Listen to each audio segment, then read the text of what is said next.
In my experience, The Adventurer is a game like no other. At least no other, excepting its forebears, the Drifter and Star Drifter. This is basically the third entry in the Drifter series. I love those games. Is this quest across a fantasy realm full of knights, mages, and mystical beasts equally as satisfying? How might your experience with RPGs color the experience you'll have with this game? I'm J. Allen Riker, horror author and solo board game and RPG enthusiast, and this is my review of The Adventurer. I did receive a review copy for free. A year or so ago, I put up a very long review of Drifter and Star Drifter, where I talk at some length about narrative structure in board games and RPGs and game books. If you're interested in that, check it out. The main thing I want to bring over is a plant analogy that I made about choose your own adventure game book style systems. If your normal game book is a tree with junctions from which branches and then limbs and then twigs sprout out, where the author has great control because you're traveling along branchings of options that are very strictly controlled, then something like Four Against Darkness is the opposite. A field of single-leafed plants where you hop about freely. And the creator only has control in that they provided the totality of what you can experience in the game through the creation of the tables. This can lead to emergent narrative or a bunch of random disconnected stuff. In some degree, that's going to be dependent upon like the tables and how thematically everything is finessed, and also just your brain and how you process random things, like how likely you are to draw connections. The Adventurer, like the Drifter books before it, finds a really satisfying point between the two. It's like a field of small shrubs. You aren't living someone else's on-rails story, but you also don't have to work so hard to draw every single narrative connection. If this is at all confusing, well, I don't know how it could be with this perfect and intuitive analogy. Please check out the playthrough video of The Adventurer I posted not long ago. I think you'll be really impressed if you think this is just another choose your own adventure style book. When I discussed the game over there, because I can't help when I'm doing a playthrough, but give a pre-review, just calling out things as I feel them and notice them. I call the table results that you get in The Adventurer little story bits instead of little bits of story. And I know that distinction seems weird, or maybe not a distinction at all, but when you experience it for yourself, you'll see that it kind of makes all the difference in the world. Playing this game feels like an act of creation, or at least of experiencing a story, rather than uncovering a story one paragraph at a time. It all starts with a roll at the beginning of the day. You check to see what will happen to you. Then that table will lead to another table, and that table to another table. You'll make choices that lessen and increase your chances of encountering danger, but also things just happen. The world is not in your control.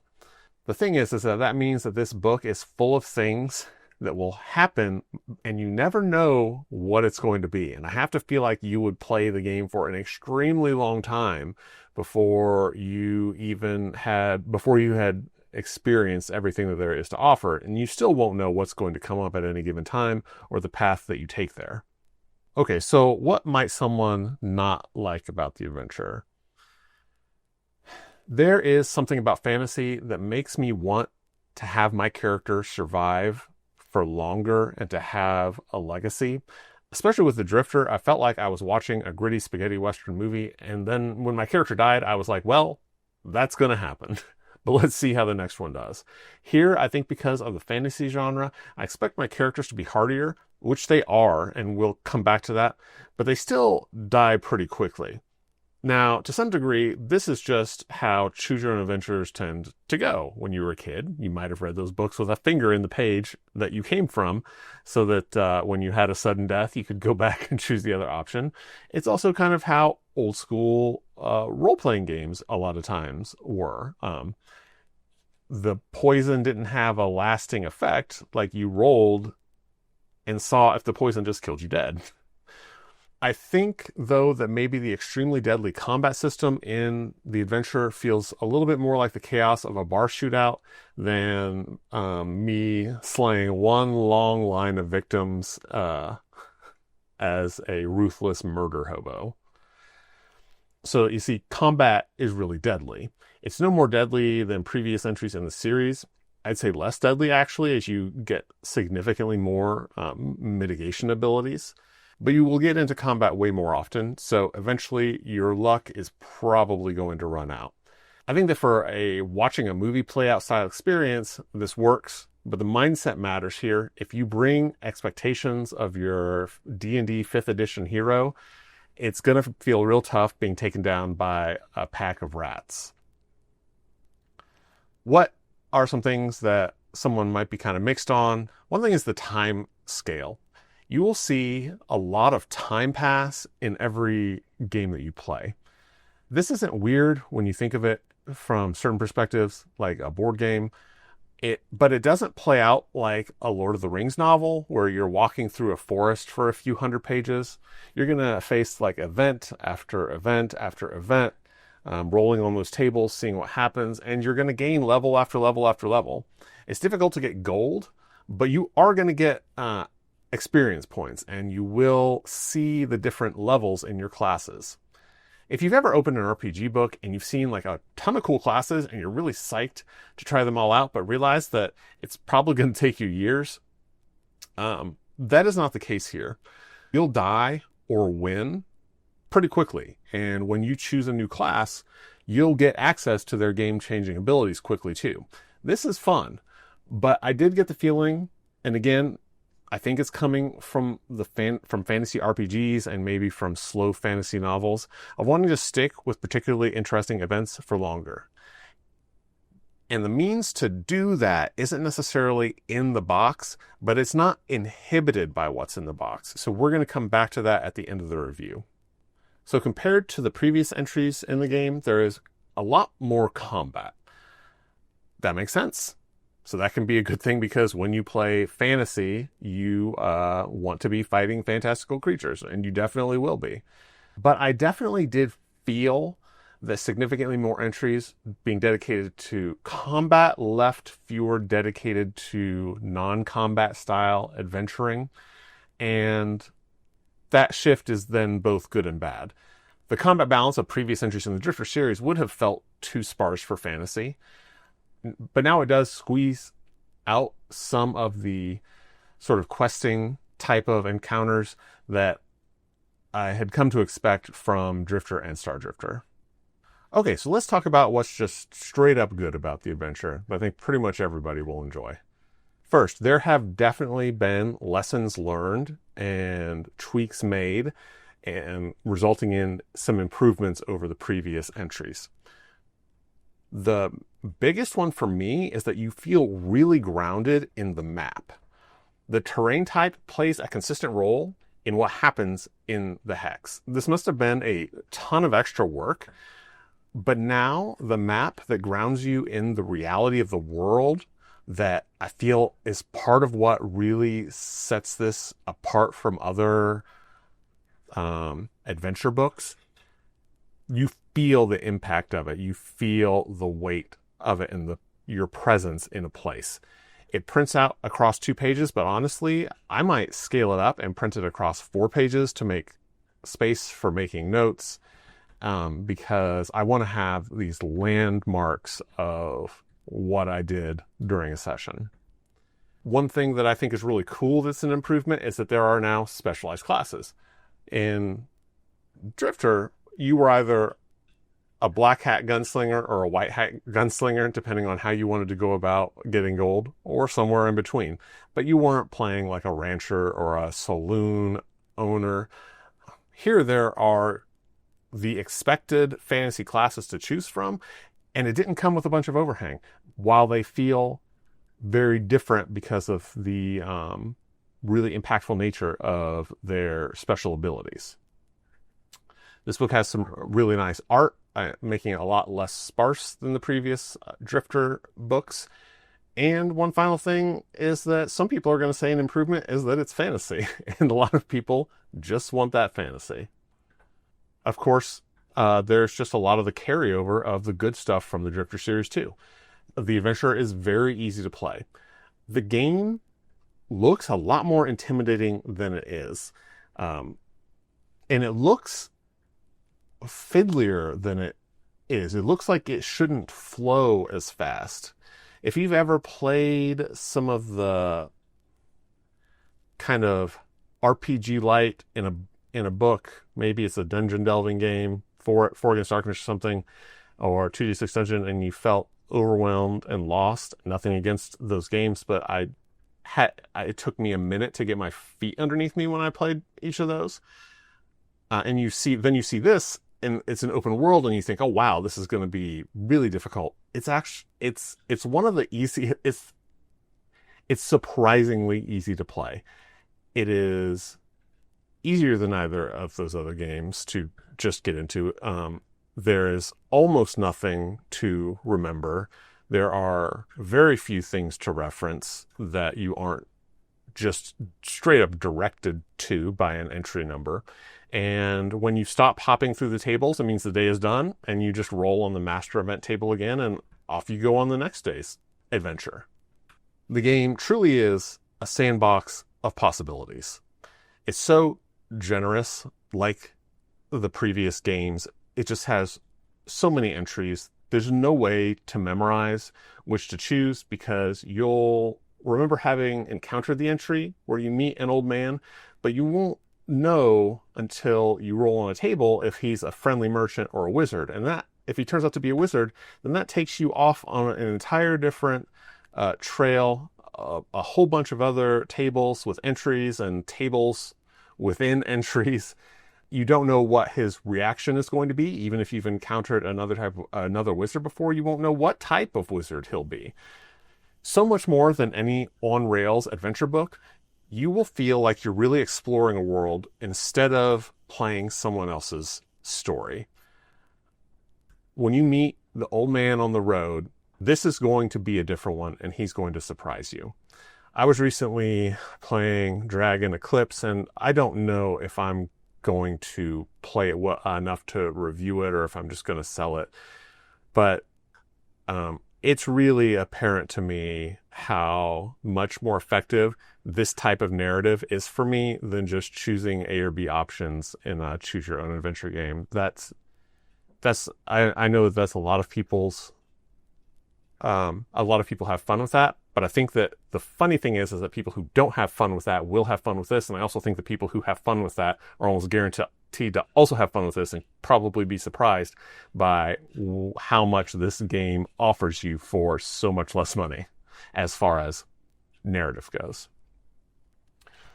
Something that kind of surprised me, I was wondering how I assumed that there had to be some kind of dungeon crawling here, but I wondered how it was going to work out. If it was going to have its own big system, different rule sets, but actually just the way that these tables connect, this noded system of entries, it does a really good job of representing dungeon crawling, cave delving, etc. Other game systems were made to dungeon delve, and yet without any sort of extraneous rules, just through the efforts of the creator linking tables, the Drifter system is able to represent these small clusters of experience that you would want to find in a game that's subtitle is Dungeons and Drifter. A temple, of course, you're going to encounter cultists, or maybe you're going to encounter priests who will give you a mission. In a dungeon crawl, you're going to bounce around between dungeon-themed tables until you emerge blinking back into the sunlight and regain access to the overland adventure tables. There are cities with taverns, shops, guards, and a general chaos caused by being the focal point of a world of powerful entities. In the video playing in the background, I tried to go to the tavern with a fresh character to try to hear some rumor and get a quest, but I didn't have any gold. So when I couldn't buy a drink, they kicked me out into the alley, where I encountered 5 giant rats that I barely escaped as I got chased out of the hex. Of course, I immediately regathered myself, turned back around, and went back into town just in time for an enemy army to invade. And I had to fight my way out again, and then decided that it might just be good to explore the countryside for a while. This game inspires stories. I've never played games about which I have more memories around specific events than these Drifter games. And Adventure is no exception, as you just heard. So in the very first hex that I traveled to, I encountered a tower. This was like my first roll of this system. I was like, yeah, cool. That's going to be interesting. Well, it turned out to be a wizard's tower. The wizard enchanted my weapon, increasing its strength, and then sent me on my way. I moved on, but I don't remember what it was. Something immediately chased me back out of the next hex the way I came. And what did I encounter when I came back? Somehow, I rolled exactly the same number on the D100 and found another tower. This time, though, it was a half-destroyed tower. And what did I find living in the rubble? Scavenging through the rubble? Orcs. First, of course, I killed all of the orcs, but then my mind started trying to put the pieces together. Had these orcs been sent here by the previous wizard I'd visited to take out a rival wizard? Had he enchanted my weapon for the same purpose? Had these orcs been sent to siege the tower of human wizards by an orc shaman who would then move into the area? Without consciously trying to think about it, I immediately started putting together stories in my mind. Besides being a strength of just what's there given to you on the page, this naturally brings up something that I think Adventure has great potential to offer to a lot of us. And that's that I think it will bring a lot of value to solo RPG players. You can approach the Adventure as a Drifter book and you will have a good time. If you approach the book by itself as a solo RPG, you're going to have to make some mental shifts. But I actually think that this book can provide most of the structure for a solo RPG if you're willing to pull in extra resources, as solo RPG players love to do. And my brain immediately started trying to make it happen. Just the feel of the game like I said, it made me want to spend time with some of these events and dive down into what these seemingly random connections were. With so many tables, with so much happening, with the ways that the narrative emerges, I think that you can easily indulge your urge to slow down and put more things together and linger in the cool moments by using this as your adventure engine, and then use a game like Scarlet Heroes for your combat engine. As far as standalone games in the Drifter series, I would say that I lean towards Drifter and Star Drifter. They make the movies that I really want to see. I really enjoy playing those games on the scale that they present. However, while I also really enjoyed playing the Adventure on that Drifter scale, which is a little bit pulled back, time moves quickly, it's like a high view, sometimes it feels like.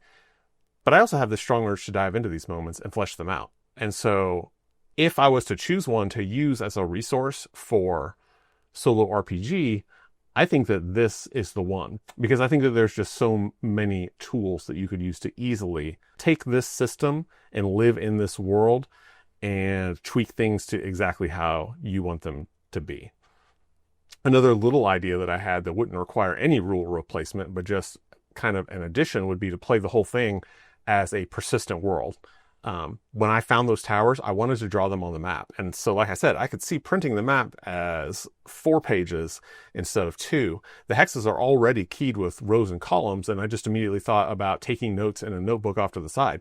You could play as a faction or a guild with different adventurers who go out. Maybe they're constantly trying to avenge each other. You could visit the grave of someone who'd fallen and get their stuff, like in a Dark Souls game. You could be a family with multiple siblings and cousins and then go through the generations. You can draw a little tombstone each time a hero dies until the entire land is a graveyard. It'll happen faster than you think. You could, as you have occasionally, have people retire. Somebody could retire to a cabin in the woods by a stream where they fish. Well, you could go ask them for help or see if they have any quests for you. You could, somebody could retire to town and own the tavern. Maybe they won't throw you out into the alley when you can't afford to buy a drink. There was this one scene, if you watch the playthrough, where I battled a rock, and in the nest I found a rock egg, and so it told me to go into town and look at this entry, and it was a shop, and they would buy unusual things like that. I could see you easily, just with that one entry, just write down that entry number, and suddenly you've created a monster hunting game where you go get components, and like as you battle weird creatures, you get components and come back and sell it to the shop. And what other narrative things can you see sprouting out of that? You can see how it just sets your mind going, thinking about the possibilities. So anyway, expect some videos in the future about my experimentation with this game, for sure. If you like narrative fantasy games, I don't see how you can go wrong with The Adventurer. The PDF is very affordable, and the series of all 3 games is even more affordable. Like, honestly, a ridiculously low price for the amount of content that you get. One book is $6. You can get all 3 of them for $12. The amount of world and potential story that are contained within those, like hundreds of tables, is wild. It's honestly like I plan on making a list of most generous games, and definitely the Drifter series is going to go on that. There are other games that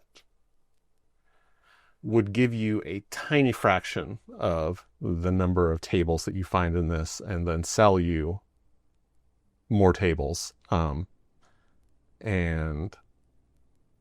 the amount that you get here out of the box is wild. If you couldn't tell, I love the Drifter series. So let me just say what I hope to see next for the Drifter series. I would really like to see a dedicated dungeon delve. Like, I could see this one being the first expansion. Every game has been just a book that stands on its own, devoted to a genre. I could see a delving book that expanded, that blew out the system that's already here, so that when you get prompted in the main game where you're going into a dungeon or going into a temple or a cave, that you go to an entry in this dungeon book and have a longer, like, multi-room, maybe even multi-level adventure. Maybe it would have a drawn dungeon, or maybe not. I do enjoy having the artifact of the adventure. That's one thing that I like about drawing it out. But what is present in the book, The Adventurer, is very good for the pace at which everything operates, where you just go through entries, and you're going to go through a handful of them before you come back to the overland map. Another thing that I'd really like to see from the Drifter series, if it's going to keep taking on different genres, is post-apocalyptic, something like Fallout. Honestly, like, the deadliness of the system would be a perfect fit. I could see mutants, deadly radiation, raiders. It would work. I think it would be really good. Anyway, that's it from me, your friendly local horror author / board game blather. If you haven't, check out the gameplay video for The Adventurer. I'm putting links to the books from DriveThruRPG in the description, so check those out too. I hope you have a great rest of your day, and remember to keep playing solo.